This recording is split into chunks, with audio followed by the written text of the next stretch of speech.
Hey, hey. Shh. Don't be worried. You're okay. It's just thunder. I know.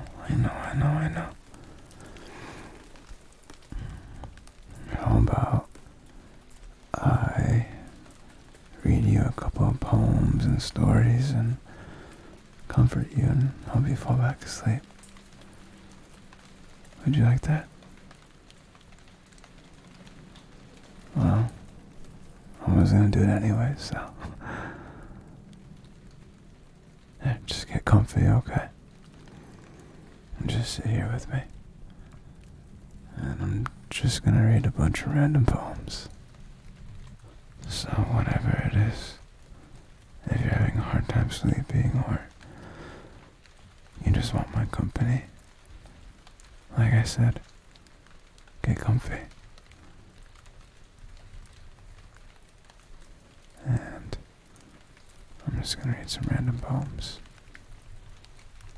Our lives, discolored with present woes, may still grow white and shine with happier hours.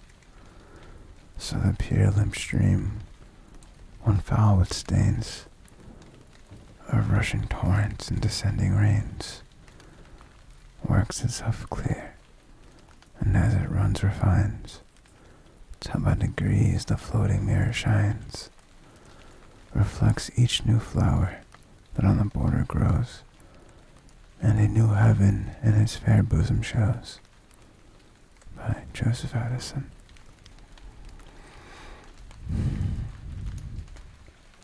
My darling, I have much to say. Where, oh precious one, shall I begin? All that is in you is princely. Oh, he who makes my words through their meaning cocoons of silk. These are my songs, and this is me. This short book contains us. Tomorrow, when I return its pages, a lamp will lament, a bed will sing, its letters from longing will turn green, its commas be on the verge of flight. Do not say, why did this youth speak of me to the winding road and the stream, the almond tree and the tulip, so that the world escorts me wherever I go? Why did he sing these songs? Now there is no star that is not perfumed with my favorites.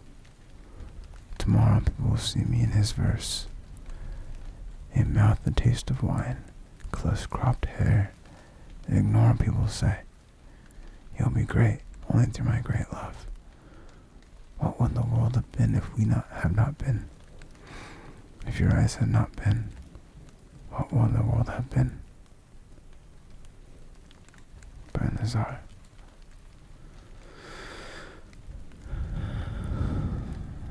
It's okay.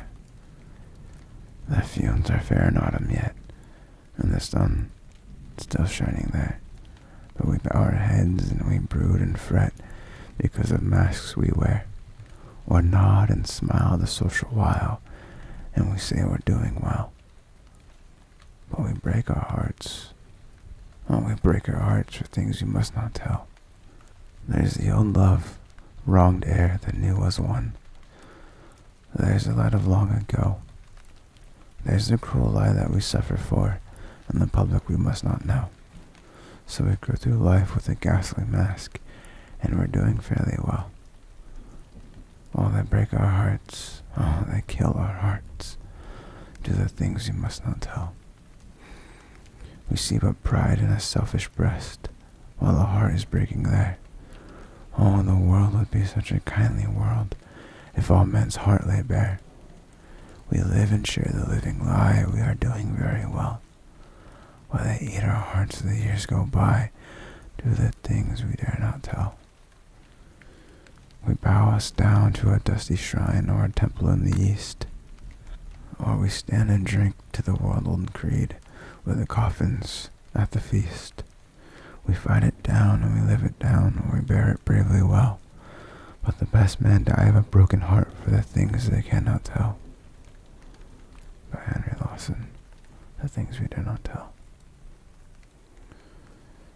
In visions of the dark night, I have dreams of joy departed, but a waking dream of life and light hath left me broken-hearted.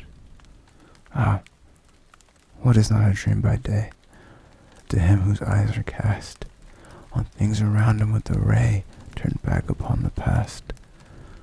That holy dream, while all the world were chiding, hath cheered me as a lovely beam, a lonely spirit guiding. What though that light throw storm and night, so trembled from afar? What can there be more purely bright than truth's day star? A Dream, by Edgar Allan Poe. I only woke this morning to find the world is fair. I am going on 40, with scarcely one graying hair. I am going on 40, where man his strong life begins, with scarce a sign of crow's feet, in spite of all my sins. Then, here is the living 40s, the 40s, the 40s. And here is the living 40s. We're good for 10 years more. The teens were black and bitter, a smothered boyhood's grave, a farm drudge in the drought time, a weary workshop slave. But 20 years have laid them, and all the world is fair. We'll find the time in the 40s to have some boyhood there. And here's the wide free 40s, the 40s, the 40s. And here's the wide free 40s. We're good for 10 years more. The 20s, they were noble, the bravest years, I think. 'Twas man to man and tremble, and working and in drink. 'Twas man to man and fighting, for money or for praise. And we'll find in the 40s some more bohemian days. And here's the wiser 40s, the 40s, the 40s. Then here's the wiser 40s, we're good for 10 years more. The 30s were the fate years, I fought behind the scenes. The 30s were more cruel and blacker than the teens. I held them not but bore them, they were no years of mine. But they are going from me, for I am 39. So here's the stronger 40s, the 40s, the 40s. And here's the good old 40s, we're good for 10 years more. By Henry Lawson. O wind of the springtime, O free wind of May, when blossoms and birdsong are rife. Oh, joy for the season and joy for the day that gave me the roses of life, that gave me the roses of life. O wind of the summer, sing loud in the night, when flutters my heart like a dove. One came from thy kingdom, thy realm of delight, and gave me the roses of love, and gave me the roses of love. O wind of the winter, sigh low in thy grief, I hear thy compassionate breath.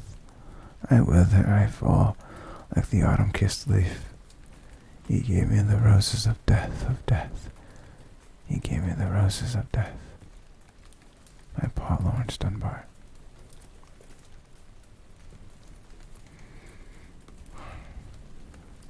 The seeds of treason choke up as they spring.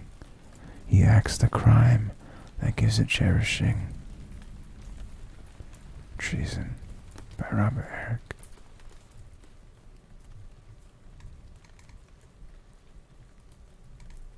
If you can keep your head when all about you are losing theirs and blaming it on you, if you can trust yourself when all men doubt you, but make allowance for their doubting too, if you can wait and not be tired by waiting, or being lied about, don't deal in lies, or being hated, don't give way to hating, and yet don't look too good, nor talk too wise.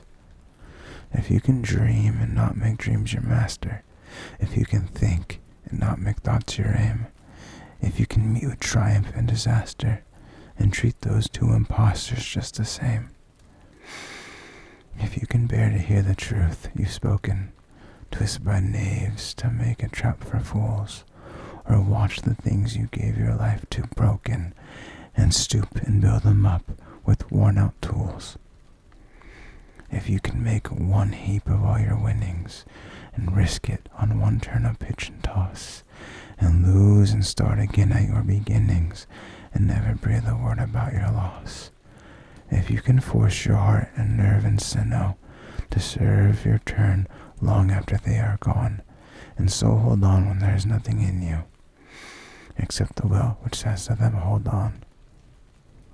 If you can talk with crowds and keep your virtue, or walk with kings, nor lose the common touch, if neither foes nor loving friends can hurt you, if all men count with you, but none too much, if you can fill the unforgiving minute with 60 seconds worth of distance run, yours is the earth and everything that's in it, and which is more, you'll be a man, my son. As the moon saddles up, must she saddle up. As trips the scared moon, away she must trip. His light had struck me blind, dared I stop? She sings as the moon sings. I am I, am I. The greater grows my light, the further that I fly. All creation shivers with that sweet cry. I had no time to hate, because the grave would hinder me, and life was not so ample I could finish enmity. Nor had I time to love, but since some industry must be, the little toil of love I thought was large enough for me. I have no life but this, to lead it here, nor any death but lest, dispelled from there, nor tied to earths to come, nor action new, except to this extent, the realm of you.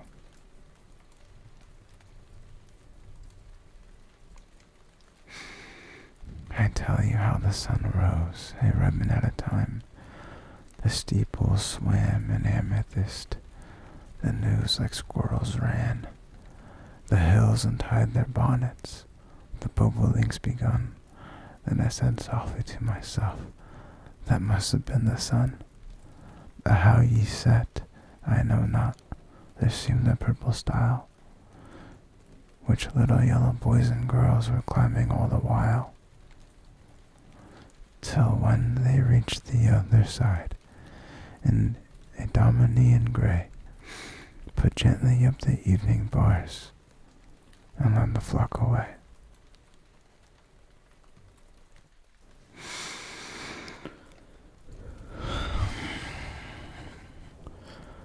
I almost heard your little heart begin to beat, and since that hour your life has grown apace and blossomed, fed by the same miraculous power that moved the rivulet of your life and made your heart begin to beat. Now all day your steps are a patter. Oh, what swift and musical feet. You sleep, I wait to see you wake, with wanderer eyes and hands that reach. I laugh to hear your thoughts that gather, too fast on your budding lips for speech. Your sunny hair is cut as if 'twere trimmed around a yellow crock. How gay the ribbon, and oh, how cunning the flaring skirt of the little frock.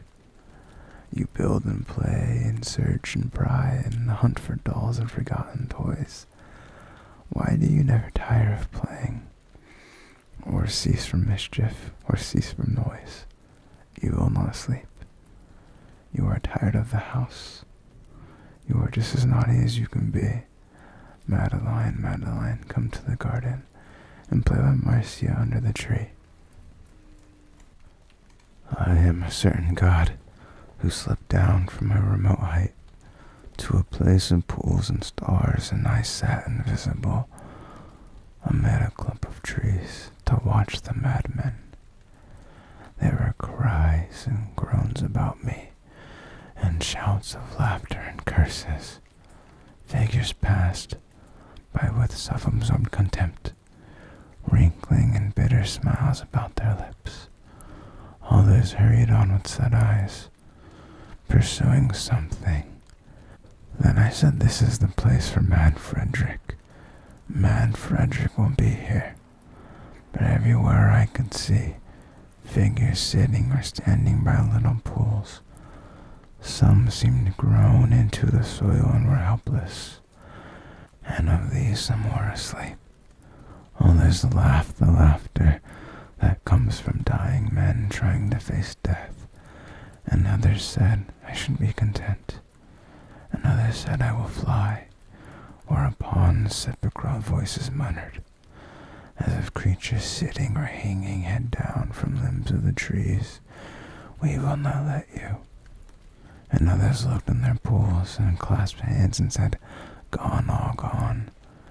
By other pools there were dead bodies, some of youth, some of age. They had given up the fight. They had drunk poisoned water. They had searched until they fell. All had gone mad. Then I, a certain god, curious to know what it is in pools and stars that drives men and women over the earth in this quest, waited for Mad Frederick, and then I heard his steps. I knew that long ago he sat by one of these pools, enraptured of a star's image, and that hands for his own good, as they said, dumped clay into the pool and blotted his star, and I knew that after that he said, "They will never spy again upon my ecstasy. They will never see me watching one star. I will fly by rivers and by little brooks, and by the edge of lakes, and by little bends of water where no wind blows, and glance at stars as I pass. They will never spy again upon my ecstasy." That poem's a little long. I'm gonna read something else now. This is the last poem, and then hopefully you're asleep. Hey blossom pink, hey blossom blue, make all there is in love so true.